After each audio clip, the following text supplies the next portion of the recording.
ঘৰখনৰ মানুহৰ মনবোৰতো সি ভাঙিলেই। গতিকে এতিয়া মই ভাবিছোঁ আমাৰ এই গোটেই প্ৰপাৰ্টিটো ভাঙিয়ে পেলোৱা যাওক। লওক আৰে ধৰক না।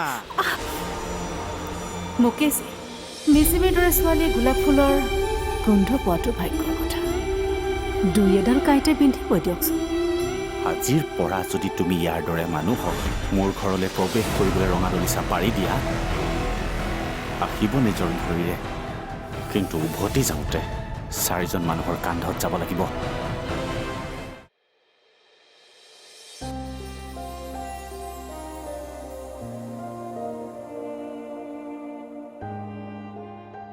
মই পাৰিলোহেঁতেন। মই লগাই দিয়াত কিবা অসুবিধা হৈছে? টিকেনে ভাত ইয়ালৈকে লৈ আনিব, ৰুমতে খাবা। মই তাতে গৈয়ে খাম দিয়ক। মোৰ কথাৰ ওপৰত কথা ক'লে মই বেয়া পাওঁ। হাতখন অলপ সময় ক'তো নলগাবা। গোলাপ ফুলপাহহে ধুনীয়া, কিন্তু কাঁইতে পিন্ধিলে ইয়াৰ সৌন্দৰ্যৰ সমানেই কষ্ট পায়। খুৰী, কি পাতি আছা তোমালোকে? তহঁতৰ ৰুমত মলম নাছিলে, তাইক মলম লগাই দিছোঁ।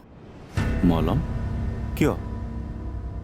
মুকেশ নে কি কোনোবা এটা আহিছিলে, এওঁক গোলাপ ফুল দি গ'ল, তাৰ কাঁইতে পিন্ধিলে।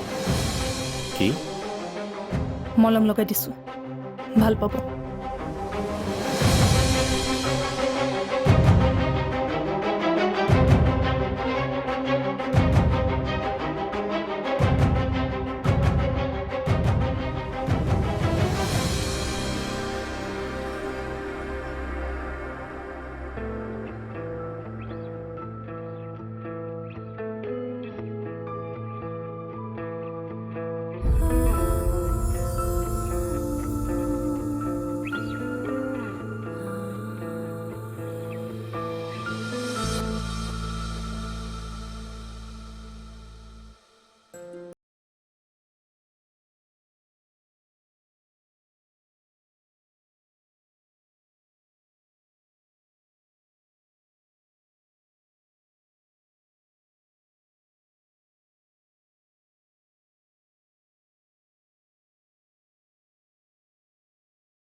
কি হ'ল?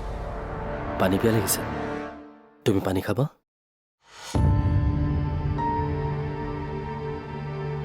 আচ্ছা, গ্লাছটো ভঙাৰ কাৰণে মই তোমাক গালি দিম বুলি ভাবিছা? সৰুতে যে মই কিমান গ্লাছ ভাঙিলোঁ, কোনেওতো গালি পৰা নাছিলে। এতিয়া মই আকৌ তোমাক কিয় গালি পাৰিম? ৰ'বা, আমি আৰু গ্লাছ ভাঙিম, তুমিও ভাঙিবা।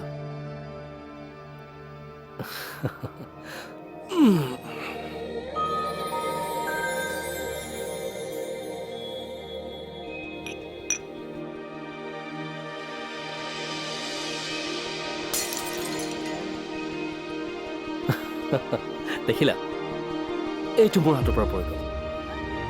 এতিয়া বুজিলা, এইবোৰ একদম সৰু কথা। তুমি সদায় এনেদৰে হাঁহি থাকিবা।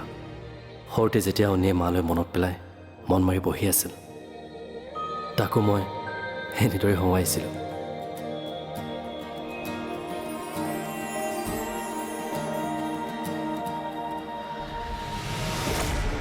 সেইবোৰ কি অধীৰ?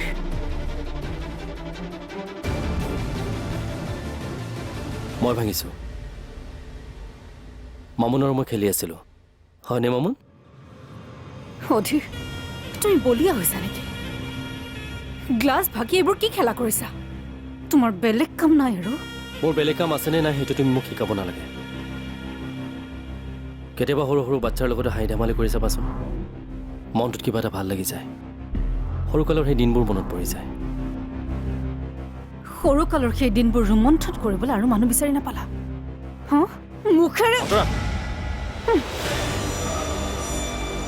মুখেৰে বাতিব নোৱাৰা এইজনীকে বিচাৰি পালা ইয়াতকৈ বেছি আৰু তুমি কি চিন্তা কৰিব পাৰিবা তোমাৰ ভাল লগা নাই তুমি আঁতৰি যোৱা কি কৈছা তুমি কি কৈছা তুমি মুখেৰে মাতিব নোৱাৰা শাৰীৰিকভাৱে অক্ষম ছোৱালীজনীৰ কাৰণে তুমি মোক কথা কৈছা অক্ষম নহয় অন্তৰা সক্ষম সময়ৰ শব্দবোৰ এতিয়া বহুত সলনি হ'ল মাত্ৰ তুমি সলনি নহলা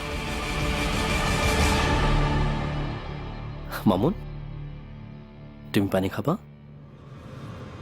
ঐ অন্তৰা ঐ ছোৱালী তোক পানী খুৱাবলৈ তোৰ বাইৰে আছে যা ইয়াৰ পৰা নাকান্দিবা মামুন মই আছো নহয় নাকান্দিবা অন্তৰা মানুহক মানুহৰ দৰে ভাবিবলৈ আৰম্ভ কৰা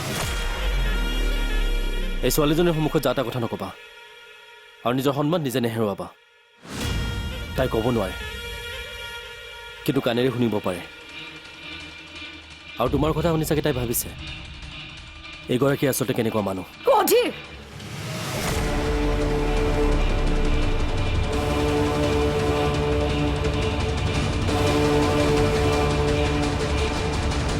হ'ব এই বিষয়ে মই একো পাতিব নিবিচাৰোঁ মাত্ৰ তুমি এটা কথাই জানি থোৱা অনিৰ্বাণ চলিহাই কোনো ভুল কৰা নাই মই যি কৰিছোঁ সুস্থ মগজুৱে স্বইচ্ছাৰে কৰিছোঁ শুনকচোন আপুনি মোক এটা সৰু কাম কৰি দিবনে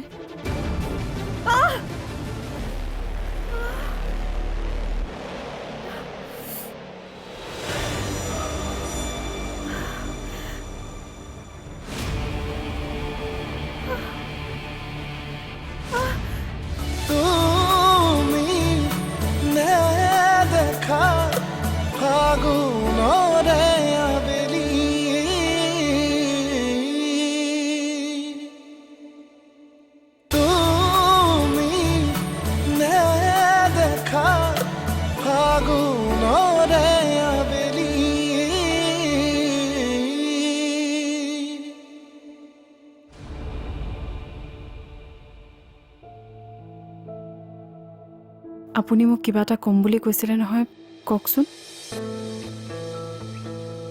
হাতখন ভাল পালানে সেইটো কথা আপুনি অলপ আগতে সুধিছে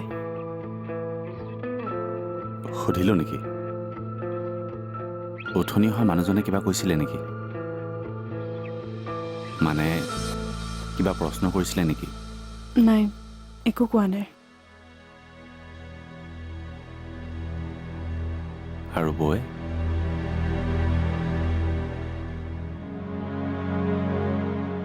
যদি কিবা কৈছে মোক কোৱা নাই নাই একো কোৱা নাই কেৱল মোক মানুহজনৰ লগত চিনাকি কৰাহে দিছে কেৱল তোমাৰ লগত চিনাকি কৰাবলৈ তেওঁক বৌয়ে যে মতা নাই সেই কথাটো মই ভালদৰে জানো আৰু মই এইটোও জানো যে তুমি মোক মিছা মাতিছা কিন্তু সঁচা কথাবোৰ জনা মোৰ খুবেই প্ৰয়োজন কাৰ মনত কি চলি আছে সেইবোৰ জনাটো মোৰ খুবেই প্ৰয়োজন মই মিছা মতা নাই আৰু আনৰ মনৰ মাজত কি চলি আছে সেইবোৰ মই একো নাজানো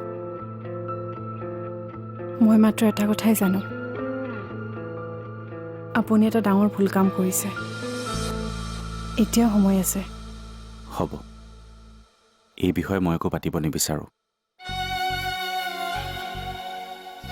মাত্ৰ তুমি এটা কথাই জানি থোৱা অনিৰ্বাণ চলিহাই কোনো ভুল কৰা নাই মই যি কৰিছোঁ সুস্থ মগজুৱে স্বইচ্ছাৰে কৰিছোঁ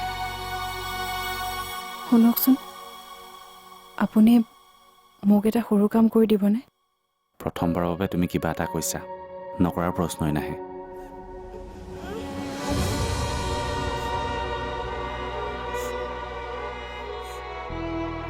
মামুন তাত তুমি কিয় ৰৈ আছা ইয়ালৈ আহা।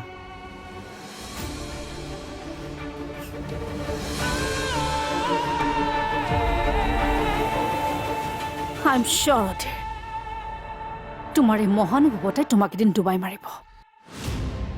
মোৰ কাৰণে তুমি ইমান চিন্তা কৰি দেখুৱাব নালাগে। এনেও তোমাৰ লগত সংসাৰ কৰি মই ডুবিয়ে জীয়াই আছোঁ। আৰু তোমাৰ মনত যদি মোৰ কাৰণে অকণমানো ভাল ভাৱ থাকিল হয়, তুমি সেই মুকেশ ঋষিক আজি ঘৰলৈ মাতি নানিলা হয়। তুমি কি ভাবিছিলা মই এই বিষয়ে একো নাজানো? শুনা অন্তৰা, ছোৱালী, মই মুকেশ ঋষিক এইখন ঘৰলৈ মাতি অনাৰ উদ্দেশ্য বেলেগ আছিল। তোমাৰ উদ্দেশ্য কি সেয়া মোৰ ভালদৰে জনা আছে। সঁচা কথাটো কি জানা? তোমাৰ দৰে এগৰাকী পত্নী থাকিলে মানুহক আন কোনো শত্ৰুৰ প্ৰয়োজন নাই।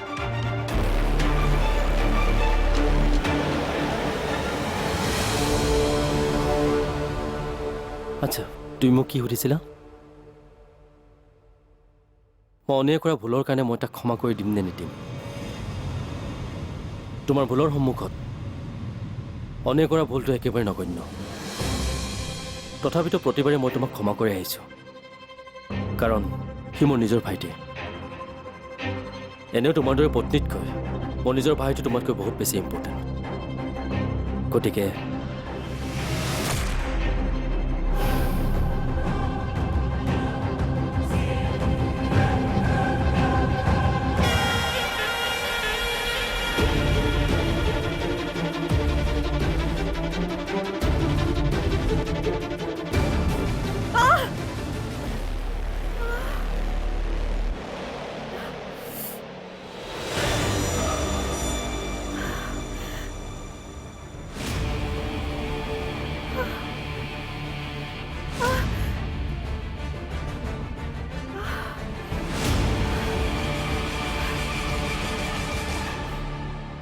এতিয়া কি হ'ল?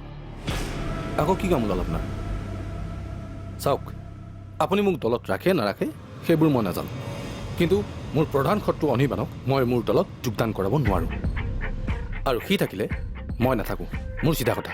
সময় সাপেক্ষে এই চিধা কথাবোৰ কেতিয়াবা তেৰা বেকা কৰিবলগীয়া হয়, বিশেষকৈ ৰাজনীতি।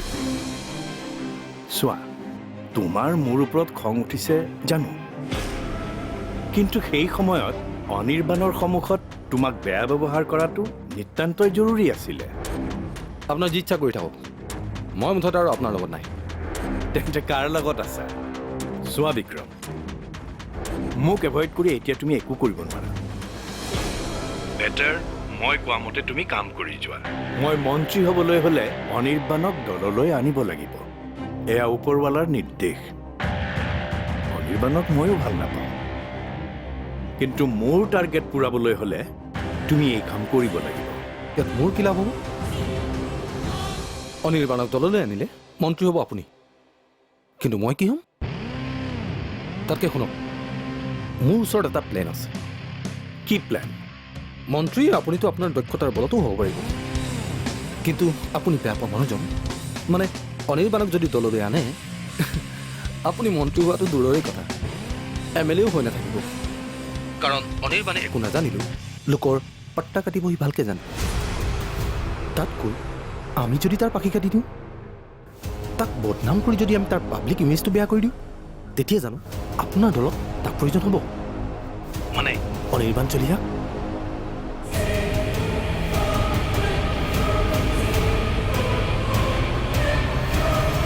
দাদা, এনেকৈ কিবা ভাল লগা নাই। কিয়? মানে তই মোক সদায় এনেকৈ বেয়াই পাই থাকিবি নেকি? মই একো নাজানো। তোৰ প্ৰশ্নৰ উত্তৰ বৰ্তমান মোৰ ওচৰত নাই।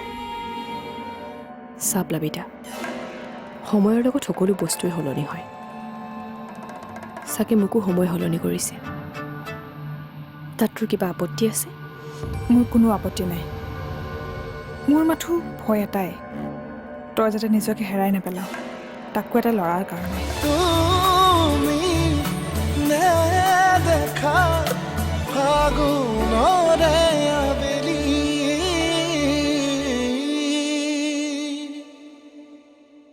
তুমি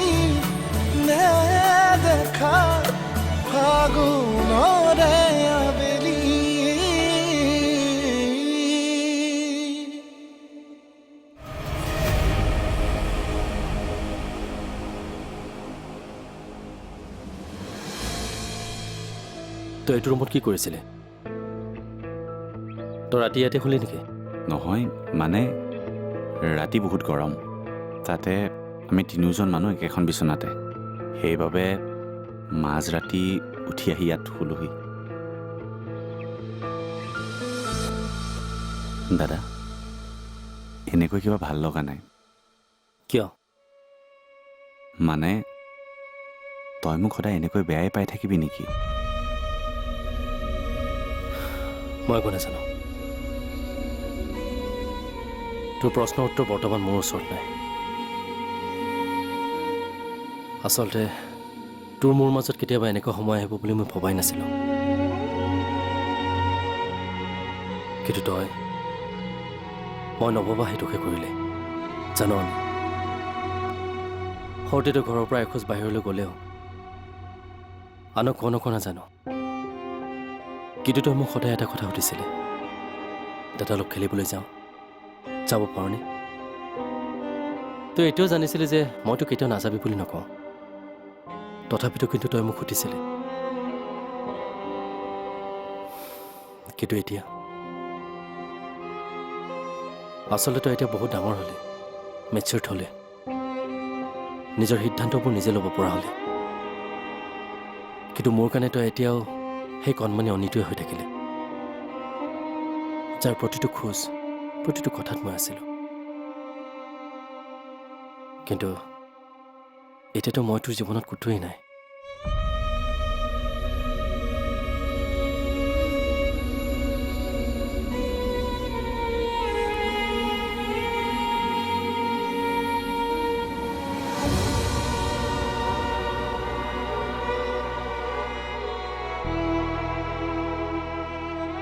পৰি, তই অনুভৱ কৰ নে নকৰ নাজানো, কিন্তু মই কৰোঁ। যে মই সলনি হৈছোঁ।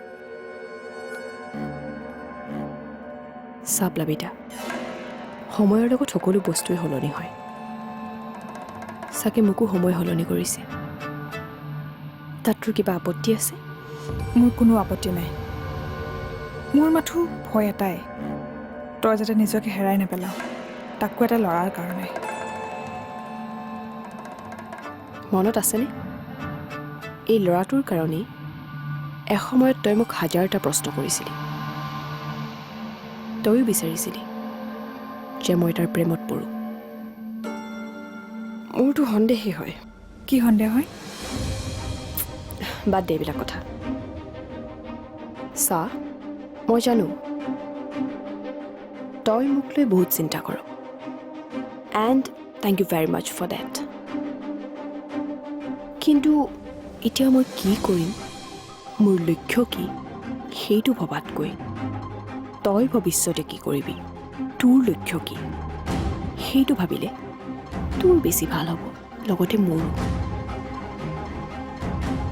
আৰু লক্ষ্যবিহীন মানুহে আনৰ লক্ষ্যক আৰু ভৱিষ্যতক লৈ লেকচাৰ মাৰিলে কিবা এটা ভাল নালাগে।